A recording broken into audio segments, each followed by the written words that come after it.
नमस्कार मेरे प्यारे दोस्तों। मैं हूं प्राध्यापक डॉक्टर राजेंद्र रघुवीर Deshpande from Pune, Maharashtra state, India. मैं आप सबका मेरे आयुर्वेदा एकेडमी यूट्यूब चैनल में सहर्ष स्वागत करता हूं।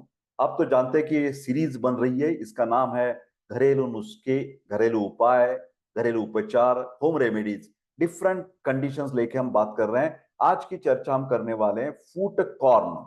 जो ज्यादातर ऐसा माना जाता है कि एक बार हो गया तो चाहे तो बेसिकली सर्जिकल मेथड से वो रिमूव कर दे। फिलहाल उससे पहले आप जरूर कुछ आयुर्वेदिक नुस्खे या घरेलू उपचार कर सकते हैं, जिसके साथ ये फुटकॉर्न की जो तकलीफ है वो बिल्कुल निकल जा सकती है। तो प्रयत्न कोशिश करना हमारे हाथ में है। तो आज की बात चर्चा है फुटकॉर्न के लक्षण, फुटकॉर्न के कारण और फुटकॉर्न के इलाज। आप तो जानते हैं I am MD in Ayurvedic medicine and MD in Ayurvedic physiology. For paid online consultation please WhatsApp on 9226810630। मेरे पास बहुत सारे एक्सपर्ट डॉक्टर्स की टीम आपकी सहायता के लिए मौजूद है। चालू करते हैं फूट कॉर्न के बारे में चर्चा। पहले तो देखते हैं कि ये फूट कॉर्न या जिसको हिंदी में गोखरू बोला जाता है, ये होता क्या है। आयुर्वेद के अनुसार गोखरू या फूट कॉर्न रक्त दोष, रादर रक्त धातु है ये। तो रक्त धातु, पित्त दोष और मेद धातु, इन सभी के मिलाप से जो विकृति बन जाती है, इसके कारण पैरों के तलवे में, हमारे जो प्लांटर रीजन है, कठिन एवं कील युक्त बेर के समान एक ग्रंथि या सिस्ट बन जाता है। फुट कॉर्न वैसे तो हर किसी को हो सकता है, परंतु ये अधिकतर वृद्धावस्था में ज्यादा होता है, क्योंकि वृद्धावस्था में त्वचा की फैटी टिश्यू धीरे धीरे कम हो जाती है, जिसके कारण त्वचा की मोटी परत कम हो जाती है, जिसके कारण फुट कॉर्न के ज्यादा विकसित होने की संभावना, प्रोबेबिलिटी बढ़ जाती है। आमतौर पर लोग पैरों के तलवों के नीचे ये जो गांठ या कील के उपचार जो है उसके घरेलू उपाय जरूर अपनाते हैं, लेकिन ध्यान में रखें कि जब ज्यादा बढ़ जाएगा तो उसके साथ केमिकल उपचार या सर्जरी की आवश्यकता हो सकती है। ठीक है। फुट कॉर्न के एक कारण, महत्वपूर्ण जो कारण है उसके बारे में थोड़ी मैं चर्चा करने वाला हूं। तो इसके लिए बाहरी सामान, हमारी एक्सटर्नल कोई चीज है जैसे लकड़ी है, लकड़ी का छोटा टुकड़ा है या कांटा है, वो पैर के लगने के बाद ये कॉर्न की शिकायत हो सकती है। ऊंची एड़ियों के जूते पहनने से एड़ियों के हिस्से में दबाव होने लगता है। खराब फिटिंग के जूते पहनना ये गलत चीज है। बिना जुराबों के जूते या सैंडल आदि पहनना, इसके द्वारा भी पैरों में घर्षण बढ़ता है। नियमित रूप से कई लोगों को आदत होती है नंगे पैर चलते रहते हैं, बहुत गलत आदत है। तो इसके अलावा कुछ प्रकार के जो व्यवसाय होते हैं हमारे, जैसी खेती का व्यवसाय या गार्डनिंग है, उसमें काम करने वाले लोगों को ये फूट कॉर्न की शिकायत हो सकती है। वृद्धावस्था में, जैसे मैंने पहले कहा कि गोखरू की समस्या ज्यादा क्यों है, क्योंकि शरीर में उपस्थित फैटी टिश्यू कम होता है, जिससे त्वचा में मोटापन कम हो जाता है, जिससे फूट कॉर्न होने का जोखिम बढ़ जाता है। कुछ विशेष प्रकार के डिजाइन वाले जूतों, जो फैशन जैसे होते हैं ना, वो पैर के किसी एक हिस्से पर ज्यादा दबाव डाल सकते हैं। उसके लक्षण क्या होते हैं? एक तो गांठ आ जाती है। गांठ में कभी कभार फ्रिक्शन की वजह से ज्यादा दर्द होने लगता है, पेन होता है उधर। ग्रंथि की चारों तरफ से कम उठाव होना, परंतु मध्य भाग, ऐसा मध्य भाग में ज्यादा उठाव दर होना, ऐसा हो सकता है वो। हाँ, बेर के समान आकार का गांठ होना, और कभी कभार वो फटने पर उससे कुछ स्राव निकलना।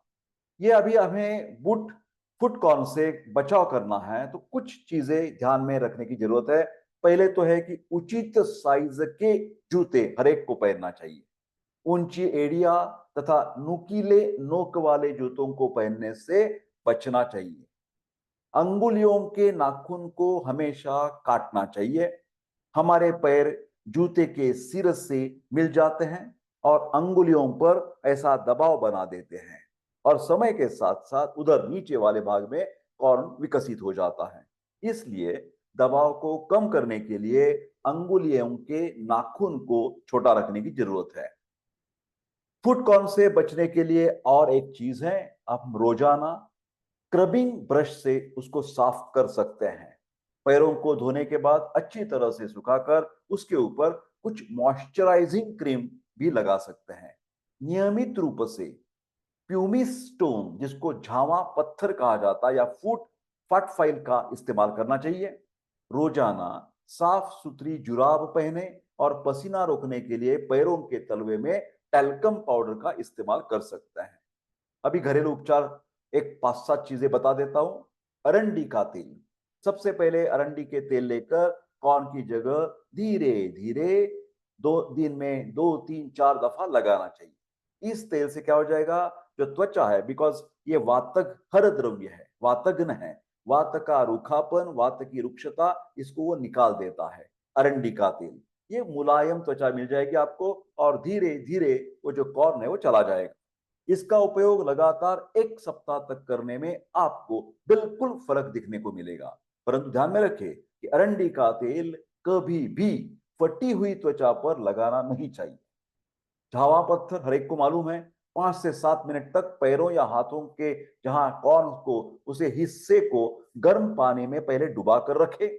अब प्यूमिक स्टोन की सहायता से कॉर्न की ऊपरी त्वचा में 2 से 3 मिनट तक धीरे धीरे रगड़े, ताकि कॉर्न की ऊपरी जो डेड स्किन है वो निकल जाएगी। सेब का सिरका गर्म पानी में अपने पैरों, जहां कॉर्न की उस हिस्से को पानी में डुबो कर रखना 5 से 7 मिनट तक। फिर पैर को अच्छी तरह से सुखाकर सेब का सिरका 1 चम्मच आपको लेना है। फिर उसको रूही के फाहे में डुबोकर कॉर्न वाली जगह पर वो लगाकर रख देना है। सिर का सूखने पर रुई को हटा दे और उसके बाद टी ट्री ऑयल की 1 से 2 बूंद कॉर्न के ऊपर लगाकर पूरे दिन ऐसे ही आप छोड़ना है। सेब का सिरका एंटीबैक्टीरियल है, जिसकी वजह से बैक्टीरियल प्राकृतिक रूप से खत्म हो जाते हैं और त्वचा बिल्कुल मुलायम हो जाएगी। सेंधा नमक, सबसे पहले टब या बाल्टी में गर्म पानी लेना है। फिर उसमें सेंधा नमक मिलाकर कॉर्न जिस जगह पर है उस जगह को 15 मिनट के लिए डुबो कर रखना है। सेंधा नमक में भी मौजूद एंटीबैक्टीरियल गुण पाए जाते हैं, जो फुट कॉर्न को कम करने में मदद करते हैं। बेकिंग सोडा, ये भी एक घरेलू उपचार है, बहुत बढ़िया है। पेस्ट तैयार करने के लिए सबसे पहले 1 पैकेट बेकिंग सोडे को थोड़ी से पानी में मिलाकर उसमें 1 चम्मच नींबू का रस मिलाना है। इस पेस्ट को कॉर्न की जगह लगाकर उसको बैंडेज लगाकर रात भर के लिए छोड़ना है। कॉर्न से बेकिंग सोडा एंटीसेप्टिक काम करता है। यह प्रक्रिया 1 सप्ताह तक आपको दोहरानी है। इस तरह से पेस्ट लगाने से कॉर्न सूखने वाला होता है, सूख जाता है। लहसुन, गार्लिक, सबसे पहले लहसुन की कली को छिलकर उसके 2 हिस्सों में काट लें। फिर आधे कटे लहसुन को कॉर्न की जगह 10 मिनट तक ऐसा घिसे। फिर बचे हुए आधे कटे लहसुन को कॉर्न की जगह में रखकर किसी सूती कपड़े या क्रेप बैंडेज में रात भर बांधकर छोड़ देना चाहिए। सुबह उठकर गुनगुने पानी से पैर को साफ करना है। ये क्रम 1 सप्ताह रोज करने से फुट कॉर्न की समस्या में निजात पाया जा सकता है। टर्मेरिक हल्दी, 1 चम्मच हल्दी और 1 या 2 चम्मच शहद में मिलाकर गाढ़ा सॉलिड पेस्ट तैयार करनी है आपको। इस पेस्ट को कॉर्न की जगह मिलाकर पेस्ट को सूख देना है। इस पेस्ट को गुनगुने पानी के साथ धो लेना है। पेस्ट का इस्तेमाल हफ्ते में 2 बार आपको करना है। मेरे प्यारे दोस्तों, फुट कॉर्न के बारे में बहुत आसानी से चीजें मैंने आपको बता दी है। ये जरूर आपको फायदेमंद रहेगी। आपको किसी को भी ये देखे हुए आप देख रहे हैं प्रॉब्लम्स, इडियोपैथिक थ्रोम्बोसाइटोपेनिक परप्यूरा है, हाइपर एक्टिव चिल्ड्रन की बात है, महिलाओं के लिए मेंस्ट्रुअल साइकिल्स की प्रॉब्लम है, फाइब्रॉइड है, किसी को भी cancer, anaemia, diabetes, blood pressure, cardiac problem है, Ayurveda academy WhatsApp 9226810630 for paid online consultation. जरूर हम आपकी सहायता करेंगे, बिल्कुल। वैधानिक इशारा, कौन सी में अवस्था में यथावश्यक यथाकाल वैद्य की सलाह लेना जरूरत है, तो आप जानते हैं। कृपा करके वीडियो लाइक शेयर कर दीजिए और मेरा चैनल सब्सक्राइब करके press bell button icon to get the notification of next interesting videos. I wish all the best, take care. मिलते हैं अगले वीडियो में, तब तक स्वस्थ रहे और खुश रहे। धन्यवाद।